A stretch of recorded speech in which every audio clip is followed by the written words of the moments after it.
Good morning. I'm Joyce Millen, professor of anthropology and African studies, and on behalf of my class in medical anthropology this semester, I'd like to welcome all of you, especially visitors. Welcome to Willamette University. Today's presentation is the culmination of an exploratory research study conducted by the students in my upper division medical anthropology class. The students in this class represent a beautiful cross-section of Willamette University, hailing from 9 different states and majoring in 11 different majors, and these are worth noting. We have anthropology, biochemistry, biology, civic communication and media, environmental science, French and Francophone studies, history, politics, sociology, psychology, and women and gender studies. The one striking factor you might note is not representative of Willamette University, and that is a lack of gender balance in this class. This was an anomaly just this semester, not sure why, but that's okay. Before we begin, I'd like to thank several people and organizations for their support for this research and today's presentation. Thank you first to Raina Myers, who makes everything good. Thank you as well to Willamette University Green Fund for their on-campus financial support, and to Susan Robbins and Don Thompson of Bishop Wellness Center.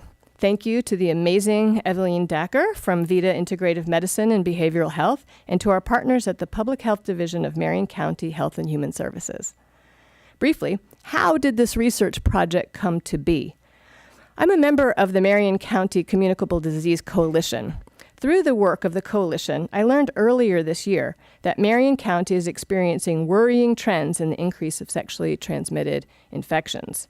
The demographic group of greatest concern is the 18 to 24-year-old group. Since most of my students fall in this age bracket, it seemed worthwhile to engage a stellar group of students in a study of their peers to investigate what might be causing this worrying increase in sexually transmitted infections among young adults. What is especially curious and paradoxical is that young adults are, according to several recent and highly regarded studies, engaging in less, not more, sexual relations compared to previous generations. So why are we seeing a growing incidence of sexually transmitted infections among young adults at a time when we are seeing less sexual activity among young adults? What might explain this paradox? When I first explained the aim of this research to the students back in August of this year, their response was marvelously astute. They saw immediately that infections related to sex are not now, nor have ever been, solely about biological functions or intimate physical acts. They are rather about social relations and about the meanings we ascribe to our acts and preferences. They are about communications and a host of other social underpinnings and understandings. With all of that in mind, the students decided collectively to broaden the scope of their research, to discuss the full context of what we know about sexual health, how we know what we know, and the real and ideal of how we operate and behave with this knowledge or lack of knowledge. The students' preliminary findings shed light. Before we begin, please welcome a quick word from the director of the Public Health Division of Marion County Health and Human Services, Katrina Rothenberger.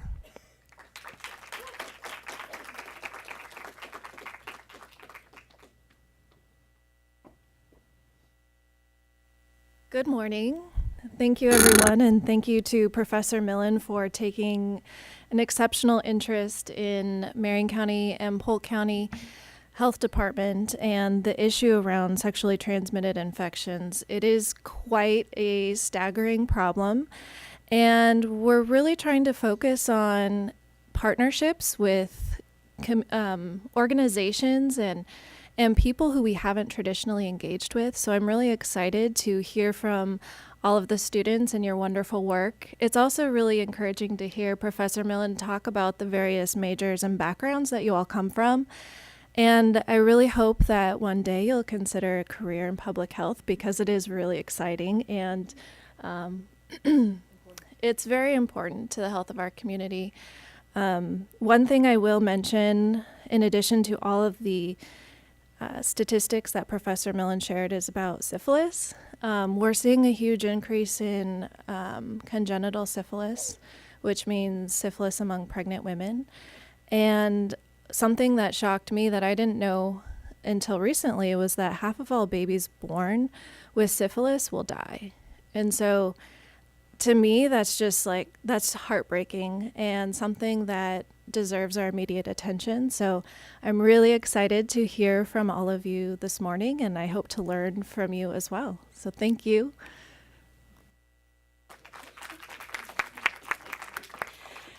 Along with Katrina, please join me in welcoming and thanking this group of stellar students. And come on up, introduction people, for your beginning.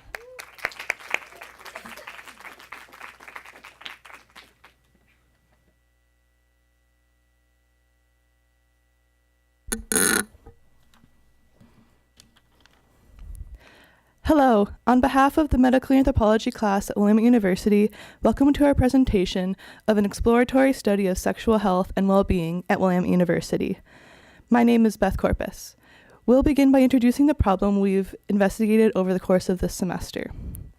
As shown on this chart, Marion County's rates of incidence of sexually transmitted infections, or STIs, are well above the state average and growing. This chart represents the incidence rates of the three most common reportable STIs: chlamydia, gonorrhea, and syphilis. These statistics only account for reported cases, and there are likely many more people infected with STIs who don't know it or don't know how to seek testing and treatment for it.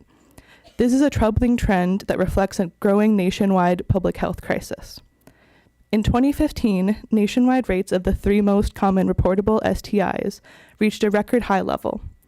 The approximately 1.5 million reported cases of chlamydia represent the highest number of annual cases of any condition ever reported to the Centers for Disease Control and Prevention.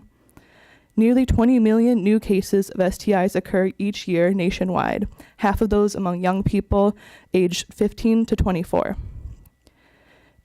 In order to provide additional context regarding STIs in Marion County, we will discuss trends for reportable STIs. The first is chlamydia. Marion County experienced a 12.2% increase in incidence of chlamydia between 2011 and 2015 and has surpassed both state and national incidence rates since 2013. Chlamydia primarily affects young adults ages 20 to 24. Moving on to syphilis, Marion County experienced a 537.5% increase in incidence from 2011 to 2015.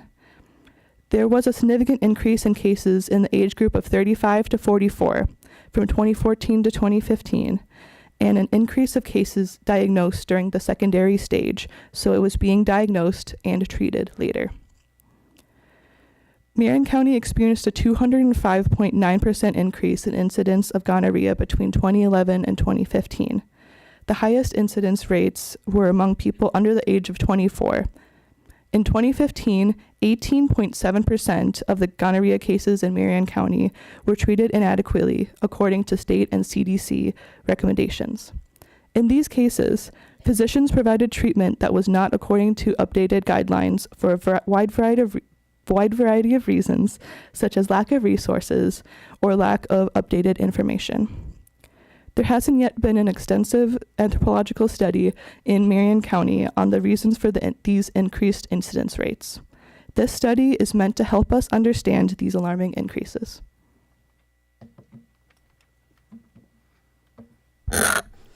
Hello, I am Rachel Johnson, a junior psychology major here at Willamette. To attempt to understand the statistics, we first explored some possible risk factors that may contribute to heightened rates of STIs.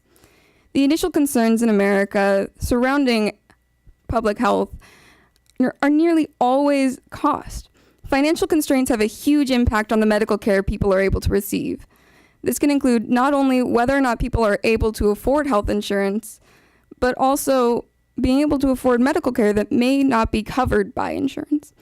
Some insurance companies don't fully cover STIs, which can result in people having to pay partially or completely out of pocket for tests and treatment for sexually transmitted infections. Moreover, accessibility of medical services doesn't stop at just money. it can also extend to many other areas, such as the ability to get transportation to and from medical centers, and even the knowledge of sexual health services that are offered. Lack of education surrounding sexual health has been shown to be a major barrier for strong sexual health. In a 2013 nationwide survey, only 17% of young women and 6% of young men who participated reported that they had been tested for an STI in the past year. In addition, previous studies have indicated that educational interventions can improve the STI testing rates up to 63%. An important component of understanding the increased incidence of STIs in Marion County is examining the sociocultural background that impacts sexual health and well-being. In our study, we looked at 3 main topics which branched out into many different areas of concern voiced by Willamette students. The initial direction of the study, however, was to examine cultural shifts across generations, evaluate students' education around sexual health, and survey behaviors around sexual health. The information that was discovered in the study was gathered through listening sessions with 86 Willamette students. Our sample consisted of 62 women, 22 men, and 2 non-binary people from multiple states shown in blue on the map.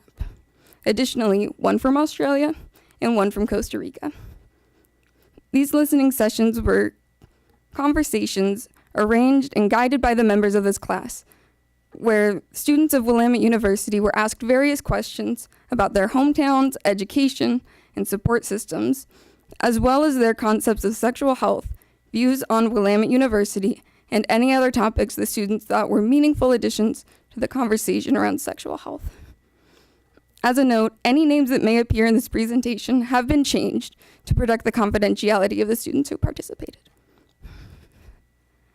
The information gathered in the study is intended to help contribute to the lowering of STI rates and may be used to help design more appropriate intervention strategies and public health initiatives in Marion County.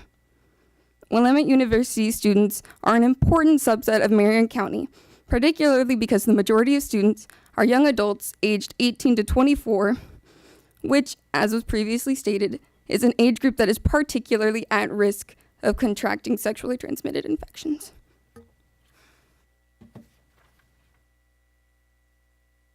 Hello, my name is Emma Bean, and I am a sophomore here at Willamette University. Our Willamette community is made up of 2,104 students. Because of this small campus, there is a large influence regarding relationships and hookup culture. This can vary depending on people's social circles throughout their years here at Willamette, and individuals in the sample believe that the average Willamette student engages in sexual behaviors between 2 and 3 partners while they are attending Willamette. Most students acknowledged that there was a wide range of answers to choose from, and that it was easier saying that the answer was 10, the number of sexual partners, rather than the logical answer between 2 or 3. Behaviors were influenced by hookup culture and social media. With the use of dating apps, students can talk and see other people who could possibly or are interested in hooking up, and the influence of hookup culture may have an impact on incoming classes and young adults to engage in a behavior that would include casual sex.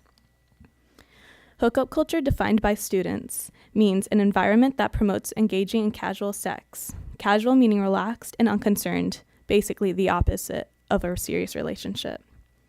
Incoming freshmen may feel pressure to join their friends in order to fit in. An interviewee of ours spoke about what a freshman had said to them through text.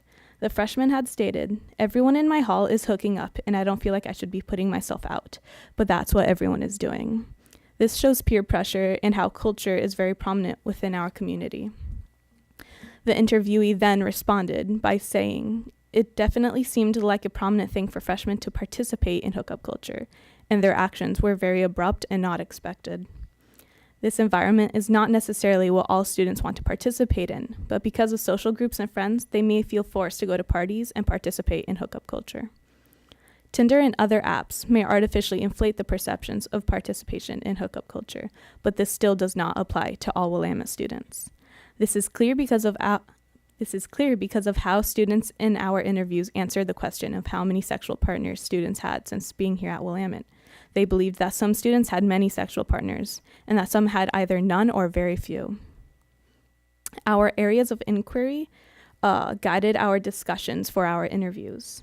Roughly described, the 3 areas of inquiry are formal education, which is a classroom-based education or education received from other healthcare professionals. Informal education, including friends, family, extracurricular programs, websites, and social media, with both positive and negative outcomes and recommendations as to how to improve sexual health in our campus and overall in our various communities. Data from these interviews were used to formulate recommendations to inform intervention, strategies, and public health initiatives.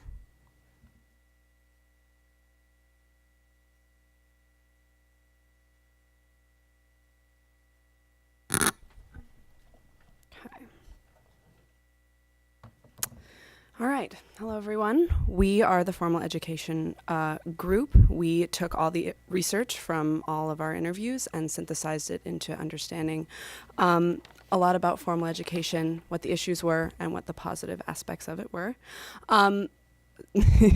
Something we first needed to define as we were focusing on formal education was what formal education really was, and we defined it as any education that's administered through an institution. This can be a medical institution, an educational institution, or a spiritual institution. What we ended up finding was that a lot of our information was about the educational sector, and so we decided that that was something that was going to be very important to focus on. Generally, this sexual education started in school around 5th grade. There's a lot of variation within this, not only because of just different policies within schools, but the fact that some students were homeschooled, some students went to charter schools, some students went to public schools, and thus it's really hard to have one consistent form of sexual education. A paper I read talked about a patchwork of sex education laws and practices that exists. Generally, sex education is not controlled by the federal government, and thus states have the option to control however they want sexual education to be done. And thus, there is a huge variation that we found between what students were experiencing in their different states and in their different types of schools. The themes that we're going to emphasize are biology-based education, binary gender education, the effect on personal body image and stigma, and consent and relationships.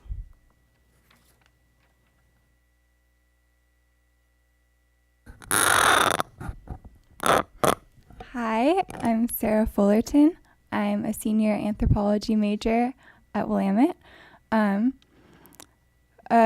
Something that we saw across the board in our listening sessions was an emphasis on biological information in early sexual education.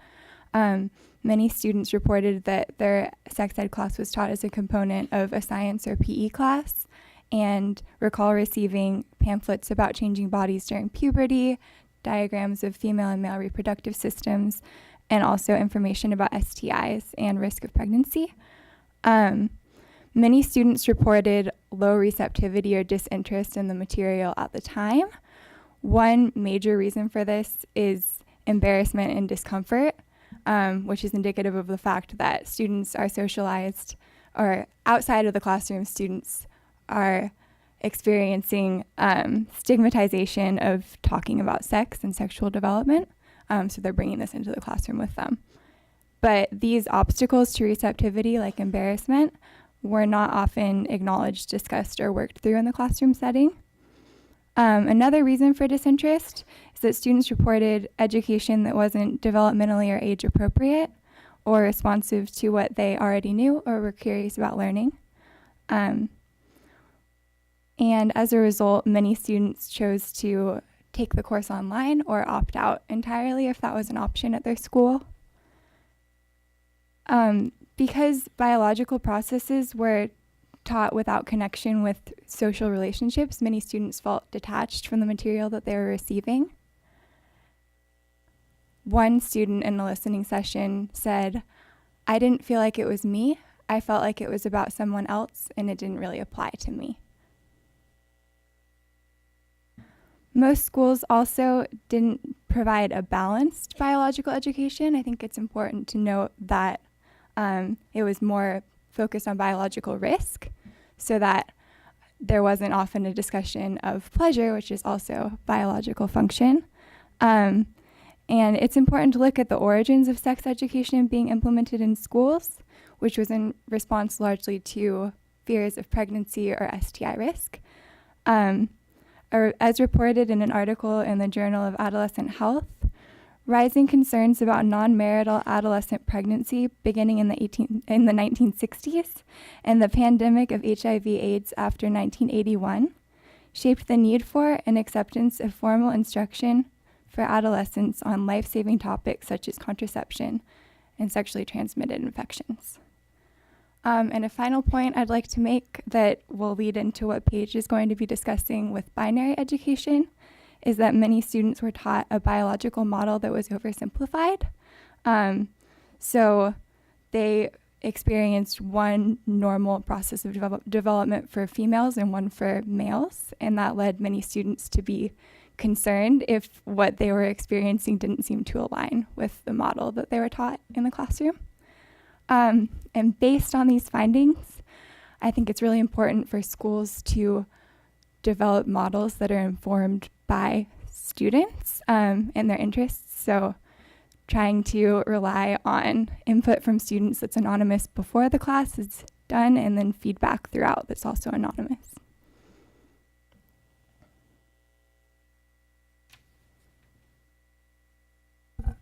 Okay.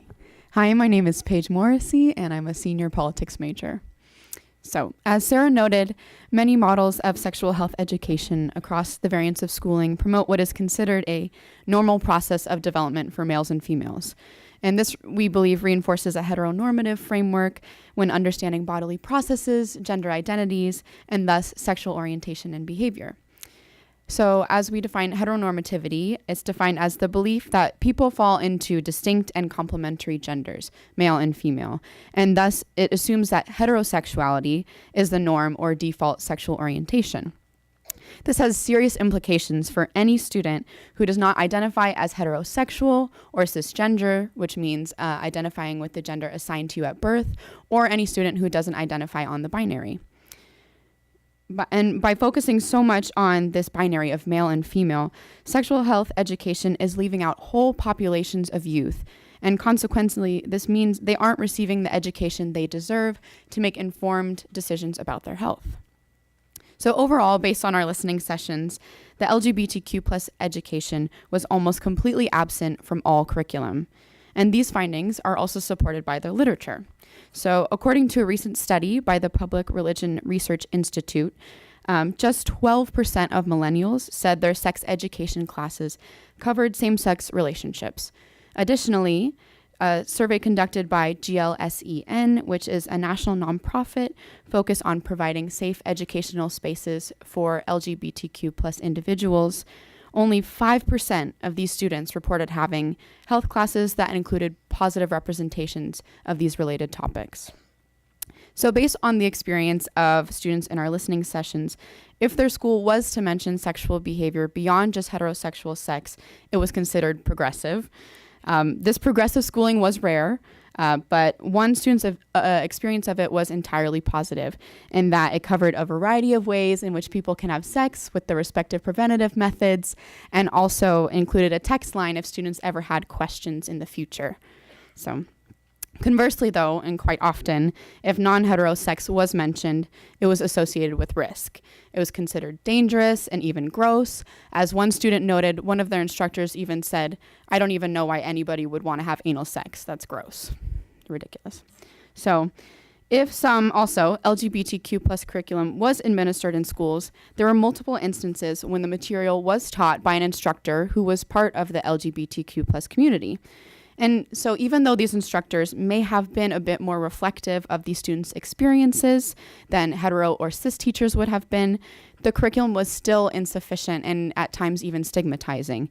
So what we know, and as Sarah mentioned, is that students are disinterested if their education doesn't apply to them. As also Sarah noted, one student felt that their education that was given to them did not even apply to them, that it was about somebody else. So from these findings, we know that it's not enough that instructors reflect them. The content needs to be reflective as well. This also tells us that comprehensive LGBTQ plus sexual health education needs to be ushered in by a culture shift, as well as federal, state, and school district-wide support for this kind of education. As one student put it in our listening sessions, you never got a mention of like, hey, someday you might grow up and marry a woman. By the way, non-binary people did not exist.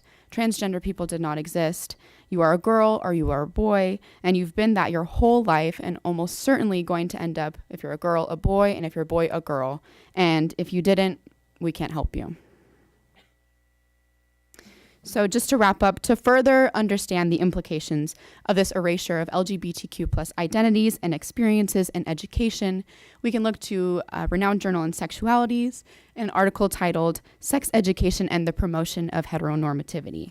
In this piece, the author McNeil notes that if official school curriculum and policies articulate LGBTQ plus identities and sexualities as deviant or pathological, or if they exclude them from the discussion entirely, then students are at best taught that they do not belong, and at worst are explicitly pathologized in the classroom. This author also argues that the state's promotion of heteronormativity both legitimates and enacts homophobia in schools. This has serious and fatal consequences, as this coincides with our growing awareness of the incredibly high rates of suicide amongst LGBTQ plus youth. So just for some recommendations, everything opposite of what our students have experienced in education growing up, but also overall a recognition, a normalization, a celebration, an informed education about sexual health surrounding LGBTQ plus experiences. So, yes.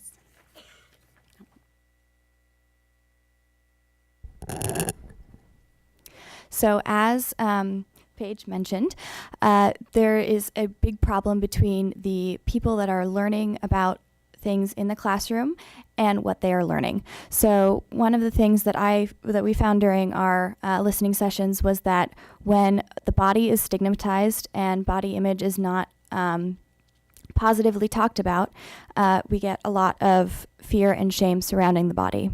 So a quote that I've picked out from our listening sessions, I think illustrates this really well. The message, it sounds like for all of us, is not that food is fuel for your body, but that your body is the enemy, which also seems like a theme in sex ed and our drug units. Your body is going to start betraying you. It's going to get you addicted to drugs. It's going to start bleeding on you for no reason. It's going to start to smell really bad, and you're going to get fat and ugly. For all of this, it's not, hey, your body is really cool. It does some stuff that's hard to understand, so we are going to hold your hand and show you what this means. It's not your body is a fantastic machine. It's your body is going to start betraying you, and you need to be on top of that right now. And that messed me up. So from this, we see that there's a lot of fear and shame and stigma surrounding body image. And this starts at the very beginning with our drug unit or our nutrition units, when discussions surrounding food is not based on how to fuel your body, how to make your body healthy. It's how to not be fat and fat shaming. And this stems from the obesity epidemic that our country is going through right now. So, but because of this, this stigma surrounding the body then bleeds into sex education, because if you cannot talk about the body honestly, if you are not positively associating your body with good things, it's very difficult to talk about what your body can do and what your body can do with other people's bodies. And so this stigma perpetuates the inability of teachers and students to have honest and meaningful conversations surrounding sex. So this also is exemplified with the punitive edge that often follows sex education in our schools. We had students that reported being sent to the principal's office for even mentioning sex, and many of the sex ed classes were very fear-based, especially when concerning STIs. Many students were shown horrifying pictures of STIs with the implication that these are the people in your community, and if you have sex, this will happen to you. And so the education surrounding sex is not how to have sex safely, it's what can go wrong and all the bad things associated with it. And when this happens, students then are stigmatized and they don't want to listen to the education that they are receiving.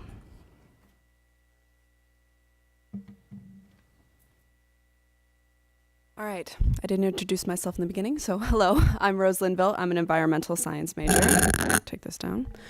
So something that was really stood out to me within our research was discussions about consent and what it meant to students and how it was implicated within their education.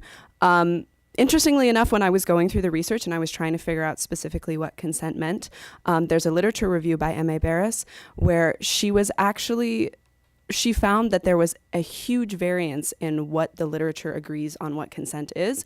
Of course, there's definitions and people have this idea of what consent is, but overall, there's not really one clear end-all be-all definition for consent, and that obviously trickles directly into issues of trying to teach our students consent. If we don't have a definition, how are we going to teach it to them?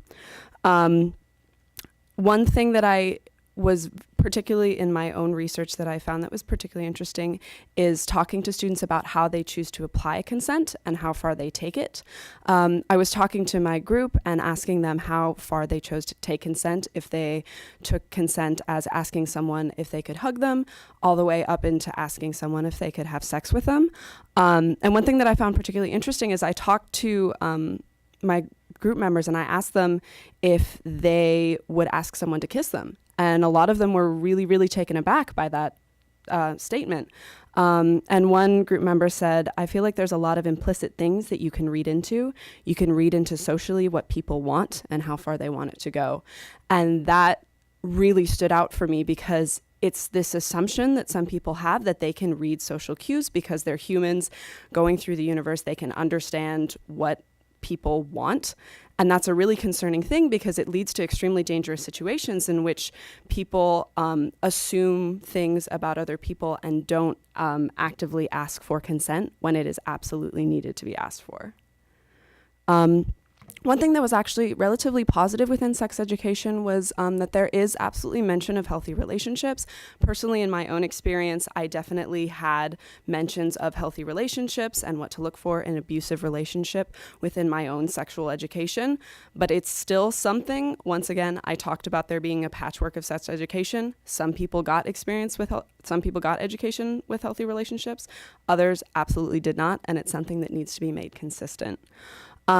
Something that my group and other groups definitely mentioned was that there needs to be an intersection between drugs and alcohol education and between sex education, because a lot of them mentioned that they did learn about drugs and alcohol, they learned about what it could do to your body, and then extremely separately, they learned about sex and STIs and what that could do to your body. And particularly students coming into college when drugs and alcohol are absolutely becoming a part of our daily lives, it's something that needs to be combined so we understand that drugs and alcohol do not equal consent, and that's something that needs to be made explicitly clear for students. And in conclusion, consent in general, something that I personally believe is absolutely essential, is not only teaching consent as sexual consent, but teaching consent from an extremely early age, meaning one participant said something I think is extremely important to hear is they said, I know consent comes in all different forms and situations, and having that agency over your body in any moment of your life is so crucial. So my main recommendation and what I think is absolutely essential with consent in relationships is introducing consent education at an extremely early age. And I'm not just talking about asking someone if you can have sex with them. I'm talking about asking someone if you can sit next to them, asking someone if you can hug them or touch them. Because by setting up that standard really, really early on in education, that means that misunderstandings, people assuming that they know what other people want, won't happen as much because we've already set up this standard of asking for consent. All of these, of course, are what we kind of talked about here. Just a summary in general of what we were advising. And this inconsistency with the entirety of sex ed, with all of these issues that students are increasing, causes people to seek out informal sources that may or may not be completely correct information. Is it informal education?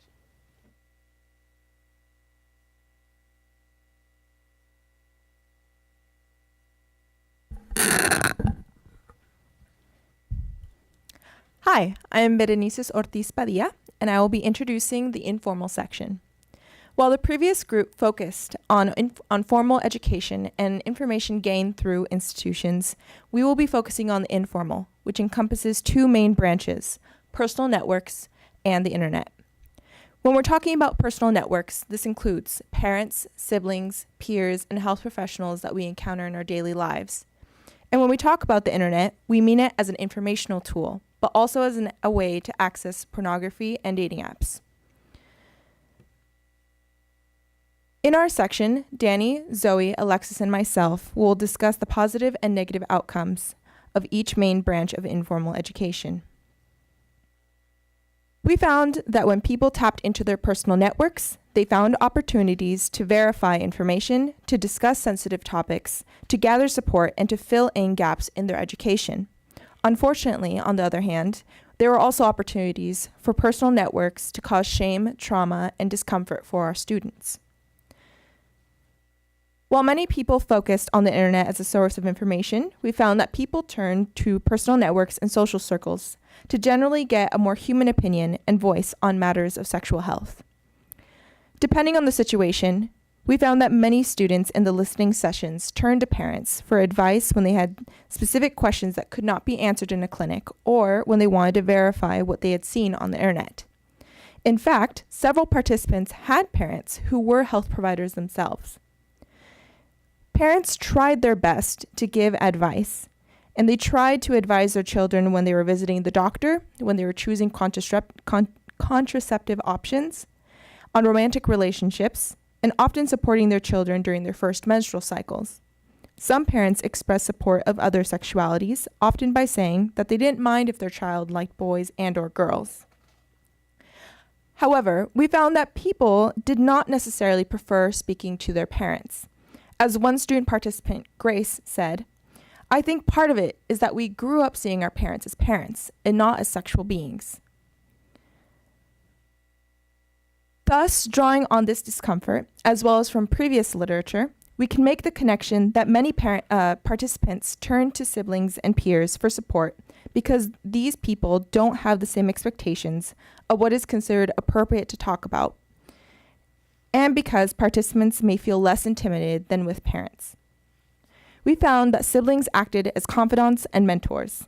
Siblings helped provide information about sexual health by acting as an alternative to parents, and siblings often gave advice on birth control, were the initial points of exposure and/or sources of information about sexual health, and some people noted that they were glad to have had an older sibling to help them out, or wished they had had an older sibling to help with the learning process around sex and sexual health. Most students noted that peers and friends were safe to go to. As Catherine said, outside of school, I would talk to my friends and we would share resources that we found online. My friends and I would just send each other information that we found that just talked about stuff they wouldn't teach you at school about sex, sexual health, and stuff. We just kind of had to because we had such a poor education about it. Thus, we found that talking with peers promotes active sharing of information, encouragement, and advice. Friends send each other resources and links, and friend groups openly discuss sexual topics with each other. Friends also encouraged each other to find information that they needed, and in several cases, like for myself, the listening sessions themselves became advice sessions, where friends actively sat down and gave each other advice on how to access health resources and to find the care that they deserved. As Sarah explained earlier, peer learning models are useful to implement in formal education, but this also illustrates the need to simultaneously encourage informal peer learning so that people can focus on subjects that interest them or were not covered in formal education in a low-pressure setting. Finally, depending on where the person went, talking to therapists and doctors had the potential to be positive experiences when doctors didn't pressure patients into any treatments, answered all questions clearly, and let patients make decisions for themselves. Therapists sometimes provided a space for patients to think for themselves about what they wanted in sexual relationships.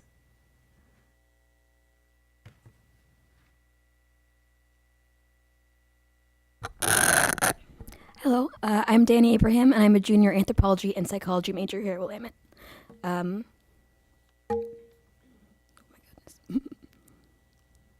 We also found that personal networks can lead to negative effects on individuals. One of the most frequently stated negative aspects of the personal network surrounded the sense of silence and shame in families that was present when individuals attempted to reach out. Parents and relatives often did not talk about sex relationships or give the talk. This led to confusion and a lack of transparency between families and individuals. When students did have conversations with their families, sometimes the interactions were centered on shaming them for their behavior, scaring them, or pressuring them into doing certain behaviors. Parents also had an impact on individuals' body image by minimizing them to just their appearance. Another aspect of awkwardness within parent conversations has to do with the already mentioned fact that it is difficult to deal with seeing your parents as sexual beings, and many stated that hearing personal details from their parents regarding sex was gross and off-putting and just led to them seeking out other possible sources of information. Individuals also stated feeling weird talking to their parents due to them giving vague or ambiguous answers that only left the individuals more confused. Some expressed that they would rather consult the internet than speak to their parents, even if those parents were experts themselves on sexual health or health-related topics. Siblings also played an interesting role in the acquisition of sexual knowledge, in that older brothers often facilitated the exposure to pornography and other explicit material. For some, this was a scary and confusing aspect of their childhoods. Peers were also found to have a negative impact on individuals, some peers often shaming or bullying others regarding disparities in sexual experience or levels of maturity. The reality is also that growing adolescents often do not know what they are talking about, and when spreading inaccurate information to their friends can negatively impact and warp individuals' perceptions of sex. It was clear that doctors also play a huge role in the negative effects of personal networks. Family doctors often made it awkward when their patients had legitimate questions about health. They were awkward around the new grown-up questions. One participant, while seeking treatment for a UTI, stated that, "I had to follow up with my family doctor, and the first thing he said to me was, 'You know you can get STDs from oral sex and blah, blah, blah,' and he just started berating me. And I know he's been my doctor since I was a little kid, so maybe there's some weird dynamic there." It was also found that some health professionals would reject patients' requests for information on sexual health in school settings. A huge problem was that doctors often unintentionally shame their patients for their sexual behaviors. One participant stated that, "My doctor asked how many partners I've had, and I said 1, 2, multiple, and she said, 'Oh, what, you have multiple boyfriends?'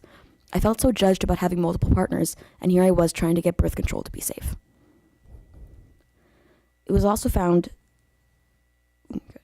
the final issue we found causing negative impacts on individuals was the fact that some had fluctuating or non-existent networks. Having a lack of trusted loved ones in your life to talk to can have some serious effects on how you acquire your knowledge as an adolescent. One participant noted that, "I probably would have appreciated it if I had learned a sufficient amount before I started having sex. It would have been really nice to have someone to talk about it with." When young adults do not get the information they need from their personal networks, they often seek out information from the internet.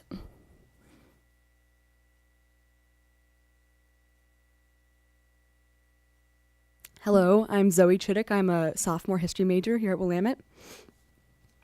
Our generation has grown up with the internet as a source that mediates how we consume much of our information and how we create connections between people. By consequence, it is a large part of how we operate in culture and how our perceptions of the world are shaped. Though Berenice and Danny discuss the importance of personal networks in our informal education, in reality, our generation turns to the internet as our main source of information. So what are the different forms of the internet as education that we were talking about? Firstly, search engines and YouTube are used as information tools. Because of the poor and inconsistent education that we may receive from schooling or our parents, we seek out information surrounding sex from other sources, namely the internet. Secondly, pornography is often a formative and sometimes negative experience for many people in the development as sexual beings, but it also has the potential to be a tool for exploring sexuality and preferences, and for developing conceptions about ourselves and other people's bodies. These websites are usually Pornhub, which provides visual pornography, and Literotica, which is a source of erotic literature. Dating apps are not only used for dating, but also for hooking up or expanding social circles, or for entertainment. Dating apps have become part of our generation's vernacular, and thus have a large impact on how we view each other and ourselves. These apps are Tinder, most commonly used at Willamette for hooking up, Bumble, where the woman makes the first move, Grindr for queer men, and Her for queer women. Because the internet offers so many resources for young people, let's take a look at the positive aspects of the internet. The internet offers a platform to ask questions about sex that may feel uncomfortable but are necessary to address.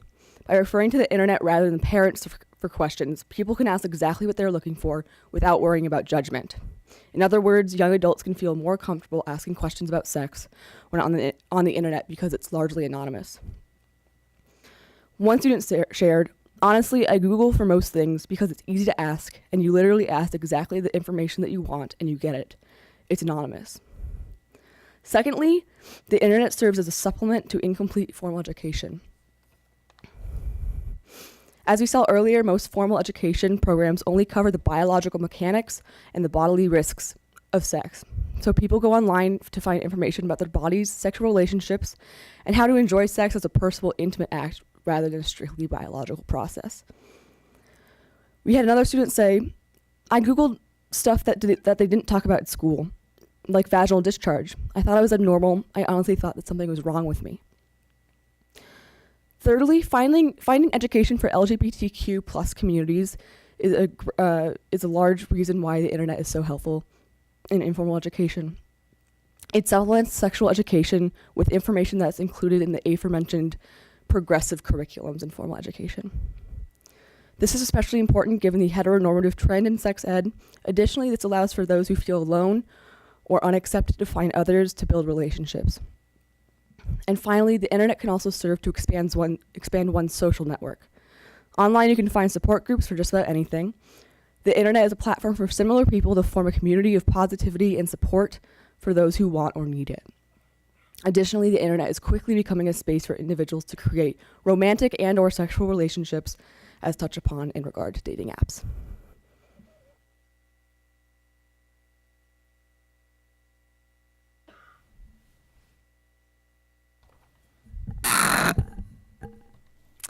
Hello, I'm Alexis Jurassic. I'm a senior anthropology and French double major.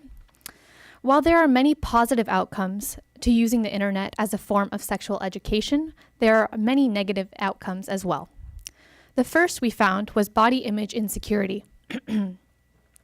Our generation already lives in a world where media constantly influences our lives, so we develop a general sense and anxiety about our own body image compared to others at a very young age.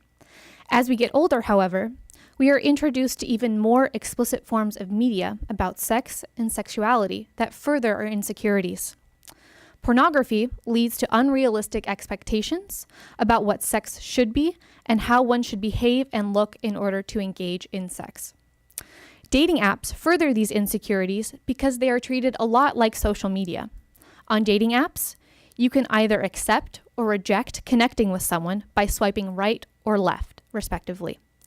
In one of our listening sessions, 2 students shared the following. Dating apps also objectify people in a way that you can be disposable, like just swipe left. They don't look good enough. And it damages your self-esteem being thrown away by these guys, right? You get little increments of validation, and then when that stops, you go again. And you want more, but it's hurting you. The second outcome we found was dangerous interpersonal interactions. The explicit material that we consume, particularly pornography, sometimes communicates that rape and non-consent are acceptable through scenarios portraying power imbalances. These scenarios may instill dangerous ideas about sex and misconceptions about consent in the people that consume it and the people with which they interact. A common theme our participants expressed was how porn perpetuates racism, sexism, and homophobia. These portrayals can only encourage systems of violence against these marginalized groups to endure. The third outcome we found was confusion and trauma. The unrealistic scenarios that pornography portrays can create serious confusion when adolescents are exposed to it, whether they seek it out on their own or their friends or siblings show it to them. One participant shared their first encounter with pornography. In terms of one moment that comes to mind of sexual being, it was my older brother. He's 2.5 years older than me. He started looking up videos and pictures on the internet long before I did, or before I even thought about myself in that way. My older brother was exposing me to some really graphic things, and it was really off-putting. And it was more confusing than anything for me at a young age. I was probably 8 through 10.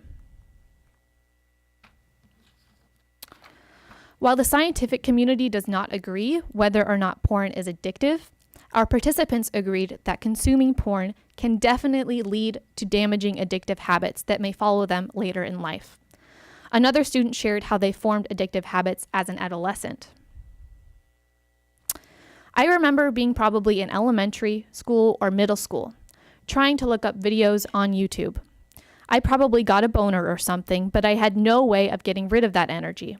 So if left unchecked, I could do it for hours, and finding no satisfaction, nothing. The last outcome we found was avoidance of necessary conversations with parents or professionals. Sometimes parents and doctors have information that is more specific to a person than what you can find on the internet. By relying on the internet, we can miss out on that key content.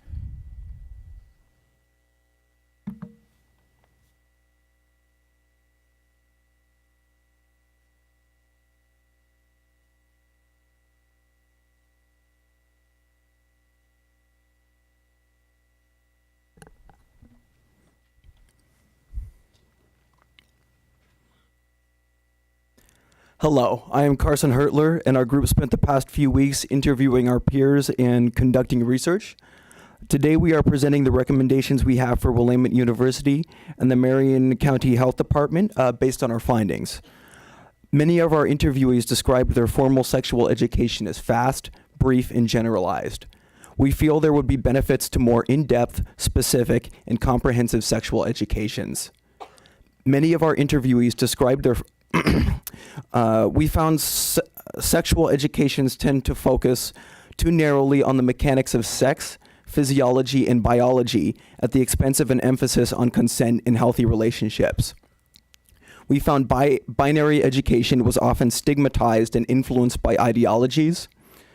We found sexual education to be inadequate when it focused exclusively on straight sex and heteronormative relationships. This method of sexual education remains pervasive despite being so problematic. We want to understand how stigma around sex and sexually transmitted diseases affect sexual education. We recommend sexual education curriculums integrate concepts and conversations on body image, self-esteem, and self-image, because these perceptions affect relationships and sexual health in ways that are too often overlooked or inadequately discussed. We ask, how can we better integrate and contextualize our sexual educations with consent, healthy relationships, and intimacy? Moving to informal education, our interviewers described their informal STI education as limited and acquired when it was needed rather than learned in advance. Interviewees stated their knowledge on STIs was attained through parents, school, acquaintances, comedy, and countercultural movies. Interviewees often answered their sexual health questions through Google or their parents. Interviewee knowledge on sexual health was acquired mainly through siblings, but also through some internet and school. Now we will move to our recommendations. Hi, I'm Jamie Smith. Now moving beyond Willamette's campus and thinking about Marion County and the larger community, there are some larger cultural shifts that need to happen in order to normalize conversations and reduce stigma around sexual health. A quote from one of the listening sessions was, "I feel like the moral of the story is America needs to have better sexual health education." And so in light of this, we see these changes as being longer term goals, but looking at how sexual education is taught in schools is a really key component as we think about how these larger cultural shifts can happen. And so as our peers previously identified some of the major areas for improvement within the realm of formal education. And so based on these findings, first of all, there needs to be a more holistic and comprehensive approach. We identified some of this primarily means expanding the content areas that are covered in sexual education. And so we identified some of the content areas that we believe need to be covered. We identified these both based on the listening sessions and also on a content analysis study that was done in the Netherlands on sexual education materials there. And Montana will talk more about the Netherlands in just a moment. So the topics that we identified were physical and emotional development, relationships, communication, consent, safe sex, reproduction, and then biological sex, gender identity, and sexual orientation. And Montana will also elaborate more on these last three in just a moment. And then in addition to expanding the content that is covered, this education also needs to happen starting from a younger age with the progression of age-appropriate material. As one student said, sexual education topics should be discussed when you're really little, and then it's less of a weird thing later, and the sex talk is less of a talk. It's more just a part of life. Finally, covering these topics does not have to be limited to classes dedicated to sexual education. It can also occur in other classes covering other topics, with this all again being based on the goal of normalizing these topics, reducing stigma, and not overwhelming students by providing all the information all at once. Just within the past few years, there's been legislation passed in both Oregon and California to implement statewide comprehensive sexual education programs, and as a result, the student responses in our listening sessions don't reflect these recent changes in policy. In California, the California Healthy Youth Act was passed in 2015. In Oregon, the Human Sexuality Education Law was passed in 2009, and then the Healthy Teen Relationship Act in 2013, and the Child Sexual Abuse Prevention Law in 2015. And then in 2016, the health education standards were approved by the State Board of Education.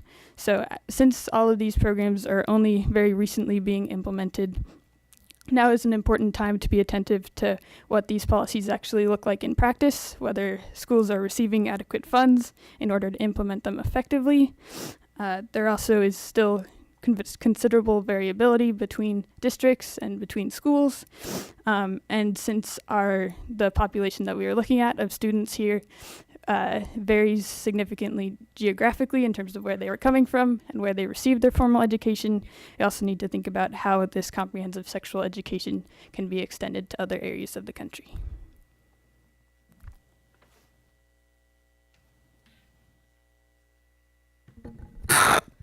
Hi, my name's Montana Hunter. I'm a sophomore here at Willamette and a biochemistry major.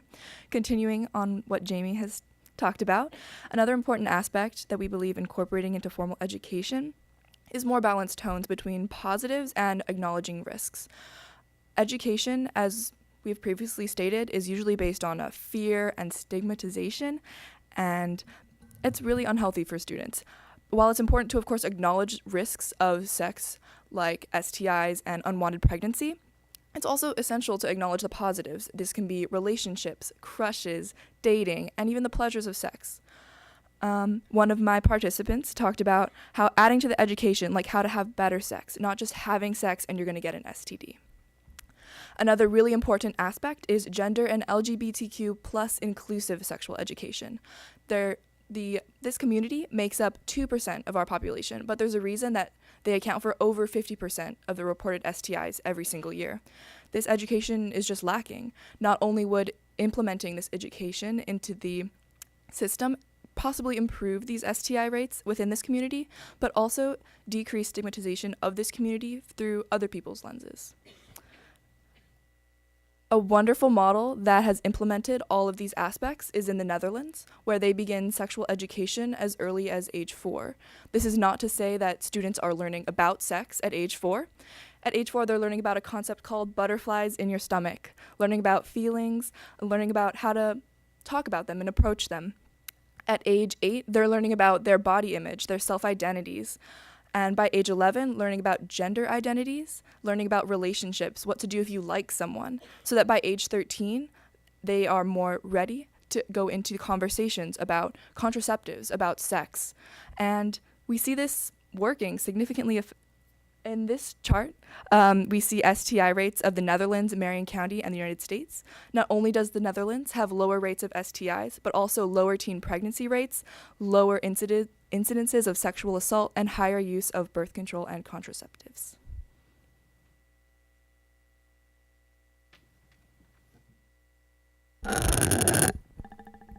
Hi everyone, my name is Nadia Sultan and I'm a junior anthropology major. I'm going to be talking about recommendations that would help increase our community's awareness about sexual health. What we saw from our listening sessions is that there is a very large disconnect between parents and children when it comes to talking about sexual health.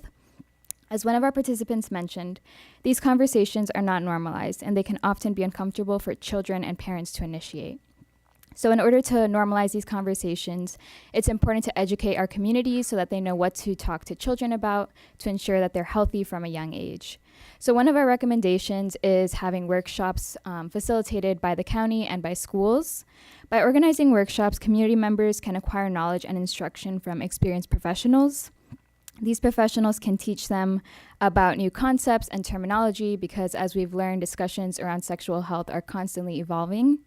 This would also provide a space for community members to ask questions that they can't get answered through the internet. Workshops would help close any gaps parents might have in their education surrounding sexual health.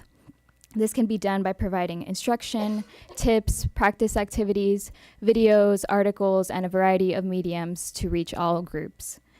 Workshops are also an easy way to motivate parents because they're right in front of you and you can talk to them about the dangers that come from not teaching children at a young age. Another great resource is disseminating information through online resources. Online resources can continually be updated with new and relevant information. The internet is also great because there's a wide variety of resources out there, but that also complicates the process in trying to find the right resources. So by having legitimate entities such as the county and schools provide resources, it makes it easier for community members to know which links are vetted and are trustable and are effective for their children. Lastly, brochures are a great way of disseminating information because they're easy to distribute in mass quantity and they're hard to ignore. And we acknowledge that there are generational preferences, so older generations might not want to seek out information online and other people might not even have access to the internet.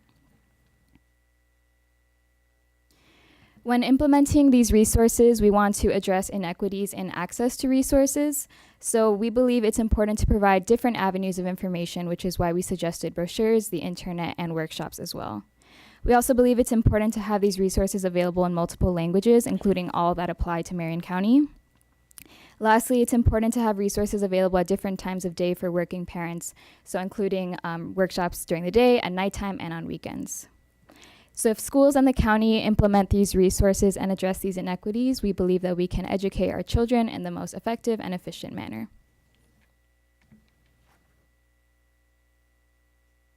Hello, my name is Naomi Rothenberg, and I am a junior environmental science major. So taking it back a couple of steps, we've realized that our current sexual education system is flawed and inadequate. It's largely focused on the biological systems and almost consistently stays within the heteronormative confines. And so this inadequacy has led to confusion and shame felt by those trying to navigate the realm of sexual health and well-being, and ultimately leads people to seek out alternative sources of information.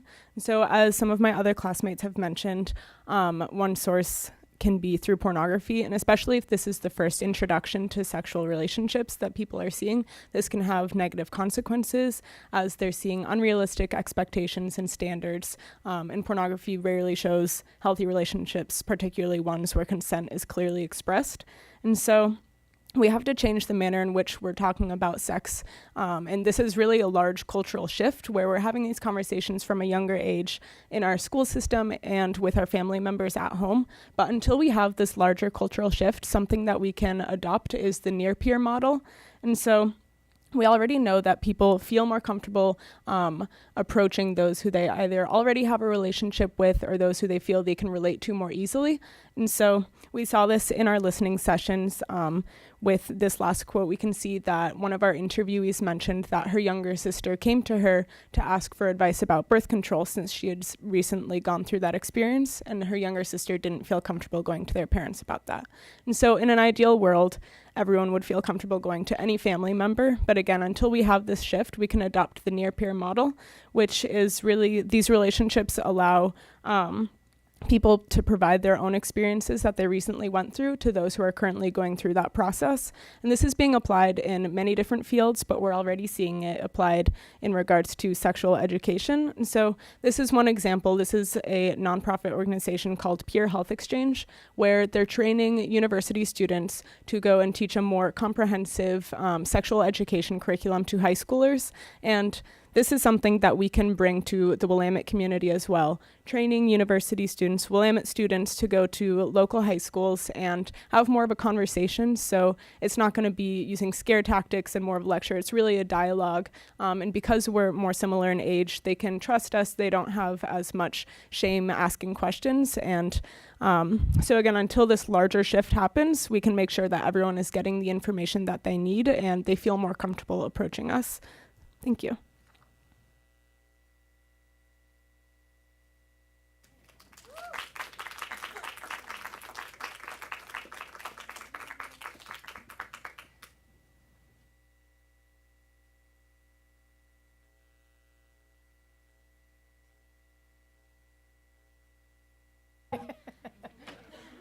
There's a thank you. Well done, students. Well done. Well done.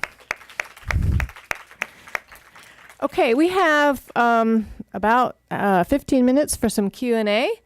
Some of the students, as I mentioned previously, had to go off to class. So we still have over half the class here, and I'd like to welcome all of you up.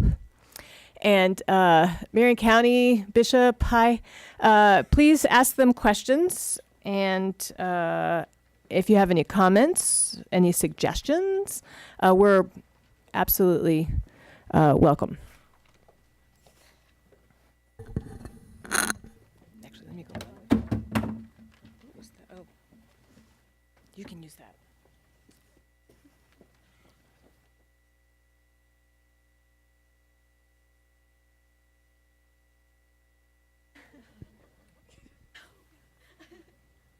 I didn't know. Oh, hello. First of all, I don't know if you noticed, but I kept clenching my hands because so many times I just wanted to be yes. So it was wonderful and something. I'm Wendy Zeker. I'm the nurse program manager at Marion County Health and Human Services. And one of the programs I work on is modernization, but also STI, communicable disease. So a lot of interrelated programs. And my question was, there were so many things. First of all, I want to beg Joyce to send that to us immediately because it was just so profound. And I think you really got to the heart of so many issues. There were so many things that were running through my head, but I guess I'd say if we could do one thing within the next few months, where should we start?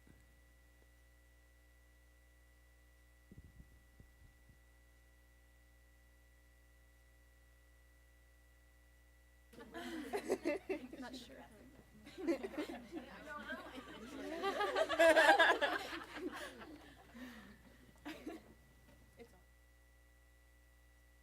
I do what you can to integrate this kind of information into pamphlets in the community, maybe major gathering centers, and maybe see if you can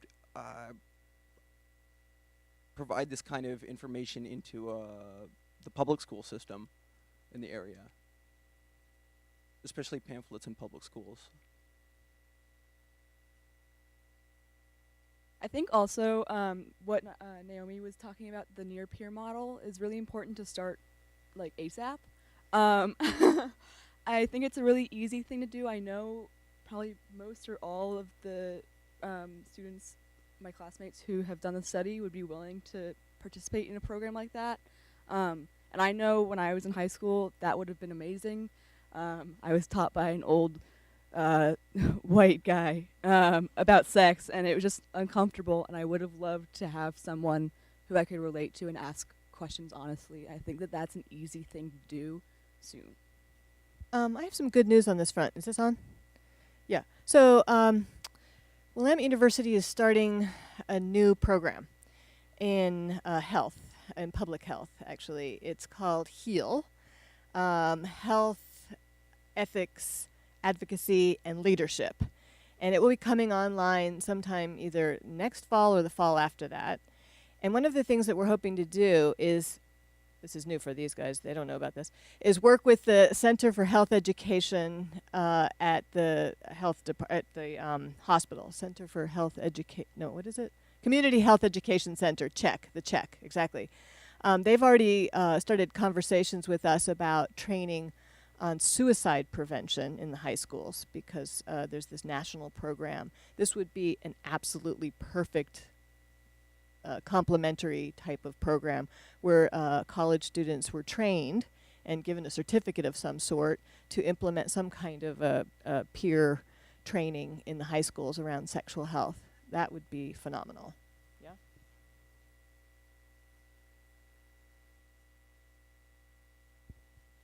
Great. My name is Ann Cryer. I'm with Planned Parenthood. When you're talking about peer education and near-peer sorts of networks, it's near and dear to my heart. We run a teen council where we train high school students to teach high school students.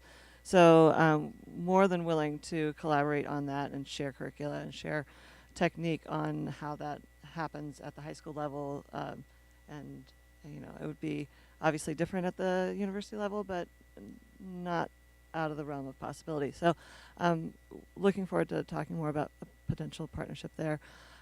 Question that I had that kind of, you talked a little bit around stigma when it comes to health education or sexual health education.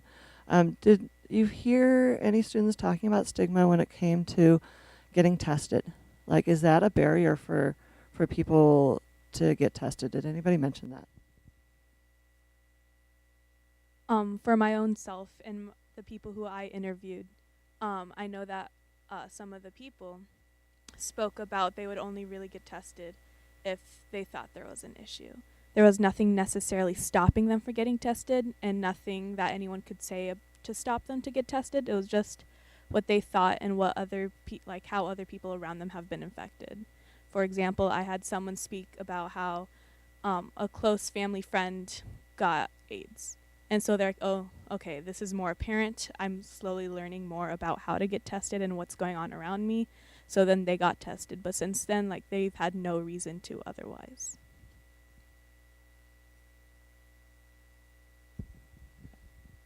I also know, going off of that from personal experience, going to Bishop, the Willamette community is a very unique atmosphere in which we can talk openly often about this kind of stuff. So I know amongst my peers, we like talking about STIs and risks is not a taboo subject. And sometimes I've seen some people go in groups as like a group outing to go get STI tested. It seems a little strange, but it is. I was part of that, but that just like making it an event and having it like a relaxed subject is incredible. But again, as I said, Willamette community is very unique. But I think that talking about this, like we said in the presentation, talking about it and making it less stigmatized is the first step. And so when I know, like in high schools, it's banned to talk about sex, and that's probably the worst thing that can happen because it halts the progress right there.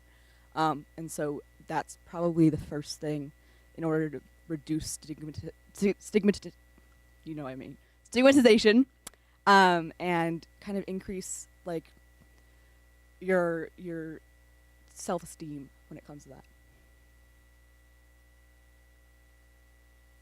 Also, one thing, multiple people in my listening session noted that they were afraid to get STI tested because they knew it would show up on their insurance, and they knew that their parents would see that.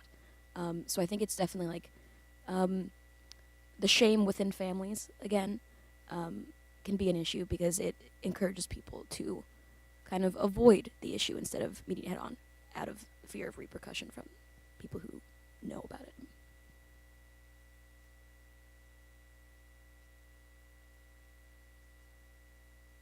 Hi, my name is Christy. I'm the Public Health Administrator for Polk County.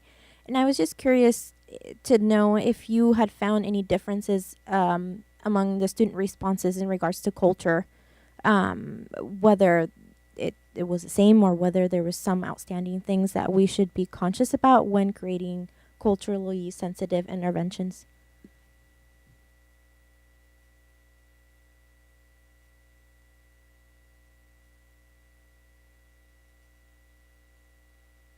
I don't know if this is necessarily culture in terms of ethnicity, but something that I found in my listening sessions was a sense of spirituality around the body. And most of my participants were Latinx. And so they did mention this, the spirituality around the menstrual cycle and a spirituality about the body. And I think I don't know if culture came up, and if it did, it was implicit. I'm